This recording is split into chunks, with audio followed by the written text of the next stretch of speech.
क्या लिखूं पाठ अदुमलाल पुन्नालाल बख्शी द्वारा लिखा गया एक ललित निबंध है। पुन्नालाल बख्शी हिंदी साहित्य के प्रसिद्ध लेखकों में से, लेकिन एक ही विधा में कई विधाओं को बनाया जाए, इस बात के समर्थक भी नहीं। निबंध के दसियों प्रकार के निबंध, ललित निबंध, वर्णात्मक निबंध, व्यंग्यात्मक निबंध, भावात्मक निबंध, तमाम प्रकार के बांट करके हिंदी साहित्य को दुर्लभ बनाया।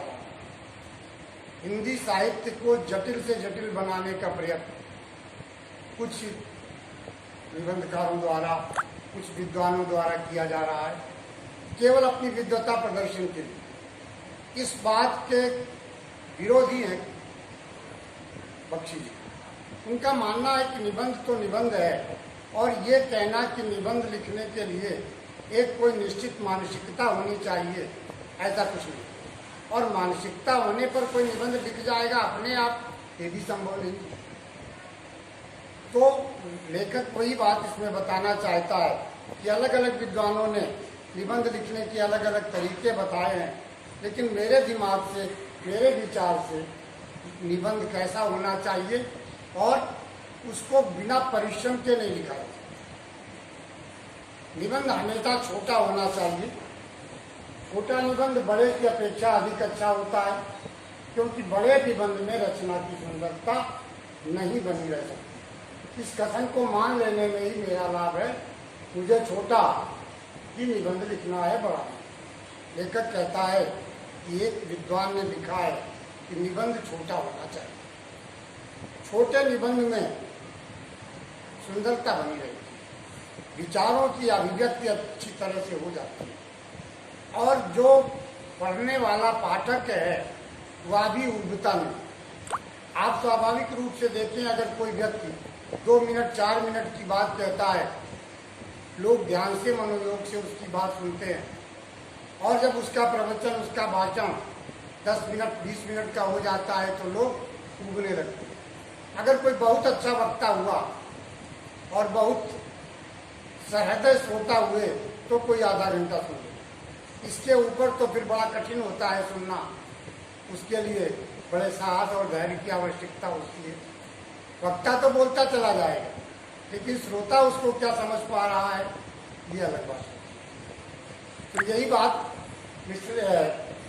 बख्शी जी कहते हैं कि एक विद्वान ने कहा कि निबंध छोटा होना चाहिए, क्योंकि छोटे निबंध में सौंदर्य बना रहता है, उसकी सुंदरता बनी रहती है। बड़े निबंध में उसकी सुंदरता नष्ट होती है। दूसरा, बड़े निबंध में एक चीज और होती है कि निबंध को आकार देने के लिए कभी कभी संबंधित विषय से इतर वस्तु में भी डालनी पड़ती है, और जब संबंधित विषय से, पाठ्यक्रम से या विषय वस्तु से अलग की चीज आती है तो फिर वो उबाऊ होने लगती है और समझ के बाहर होती है। इसलिए निबंध छोटा। लेखक कहता है मेरा इसमें दोहरा लाभ था, क्योंकि मुझे 2 निबंध लिखने थे, तो छोटे छोटे निबंध लिखूंगा तो इससे आराम रहेगा। लेकिन फिर आगे कहता है कि उन्हीं आचार्य ने कहा है, जिन्होंने ये कहा था कि निबंध शास्त्र के उन्हीं आचार्य महोदय का कथन है कि निबंध के 2 प्रधान अंग हैं, सामग्री और समय। तो पहले तो मुझे सामग्री एकत्रित करनी होगी, विचार समूह संचित करना होगा, उसके लिए मनन करना होगा, और जिस विषय का आच्छादन किया है उसके मस्तिष्क में विषय के विचार आते हैं। पर यह कौन जानता था कि दूर के ढोल छुआने पर भी निबंध लिखने की आवश्यकता होगी। यदि यह बात पहले ज्ञात होती तो पुस्तकालय में जाकर इस विषय का अनुसंधान कर लेता, पर अब समय नहीं है। मुझे तो यहाँ बैठकर 2 घंटों में 2 निबंध तैयार कर देंगे। यहाँ ना तो विश्वकोश है और ना कोई ऐसा ग्रंथ जिनमें इस विषय की सामग्री उपलब्ध है। अब तो मुझे अपने ज्ञान पर ही विश्वास करके, लेखक कहता है कि जिन विद्वान ने ये लिखा कि निबंध छोटा होना चाहिए, उन्होंने भी कहा कि इसके 2 अंग होते हैं, एक होती है सामग्री और एक होती है शब्द। अब कोई भी निबंध लिखने के लिए वास्तव में जब तक ज्ञान नहीं होगा, जब तक पाठ्य सामग्री नहीं होगी तो उस पर चिंतन मनन नहीं हो सकता। और ऐसी स्थिति में एक अच्छा निबंध लिखने तो कुछ भी लिख दिया जाएगा, लेकिन अच्छा निबंध नहीं लिखा जाता। तो यही बात लेखक कहता है कि अचानक कह दिया गया कि दूर के ढोल सुहावने होते हैं, इस विषय पर निबंध लिखो। अब इस विषय पर सामग्री आए तो कहाँ से आए? अगर पहले से पता होता तो भाई किसी पुस्तकालय में जा करके वहाँ जानकारी करते और कोई अगर ढोल के ऊपर सामग्री मिलती तो उसको पढ़ करके आए। तो लेखक कहता है इसलिए ये तो एक बड़ी समस्या हो गई, हमें तो अपने ज्ञान पर ही आधारित होकर के दोनों निबंध लिखने हैं, और वो भी केवल 2 घंटे, क्योंकि यहाँ पर ना तो हमारे पास कोई विश्वकोश शब्दकोश है कि हम उसमें से शब्दों का चयन कर लें या हम कहीं से पाठ्य सामग्री दें।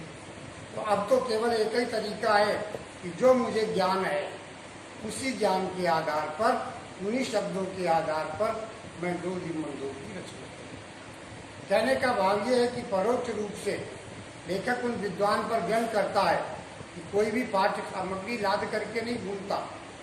वैसे ये बात अपनी जगह बिल्कुल सही है कि जब तक पाठ्य सामग्री या विषय सामग्री नहीं होगी तब तक अच्छा निबंध नहीं लिखा जाएगा। लेकिन फिर भी अगर कहीं अचानक लिखना पड़े तो लेखक को इतना ज्ञान होना चाहिए कि वो अगर निबंधकार है तो एक निबंध लिख सकते। वह स्थिति बहुत अलग है कि वो कवि है और उसे निबंध लिखने को कह दिया जाए तो विशेष कठिनाई आए।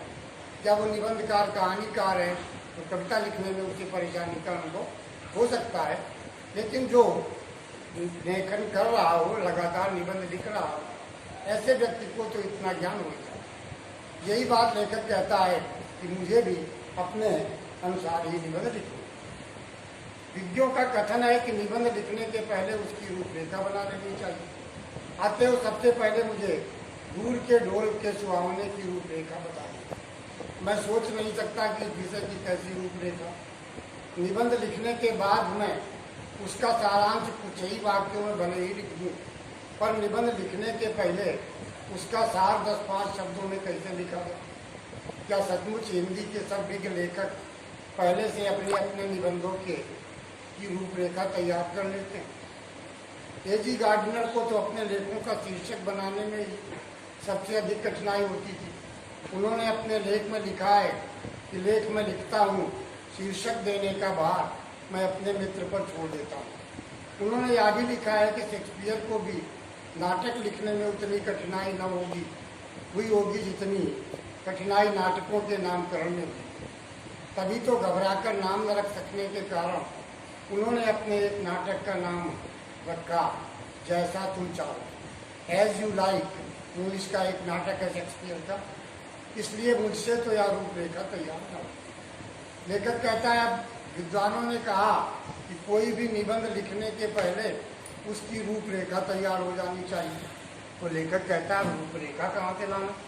रूपरेखा का मतलब ये होता है कि जो भी हम लिखने जा रहे हैं उसको 4-5 लाइन में उसके लिए आउटलुक उसका क्या होगा ये चीज़ निश्चित हो जानी चाहिए। प्रस्तावना पहले लिख ली जाती है। तो वास्तव में होता क्या है कि प्रस्तावना निबंध का सारांश जैसा होता है। तो लेखक कहता है मैं नहीं समझ पाता कि सारे विद्वान लोग पहले उसकी प्रस्तावना लिखते होंगे और फिर बाद में निबंध लिखते होंगे। मुझे तो बड़ी कठिनाई होती है। कहता है एजी गार्डनर ने तो कहा है कि मुझे निबंध लिखने में कठिनाई नहीं होती, उसका शीर्षक क्या दिया जाए इसमें बड़ी कठिनाई होती है।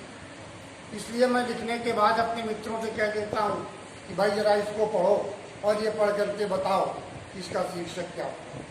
प्राय आप लोग भी देखते हैं, इसीलिए आपके पाठ्यक्रम में क्वेश्चन भी आता है निम्नलिखित का शीर्षक बताओ या इसका दूसरा शीर्षक बताओ।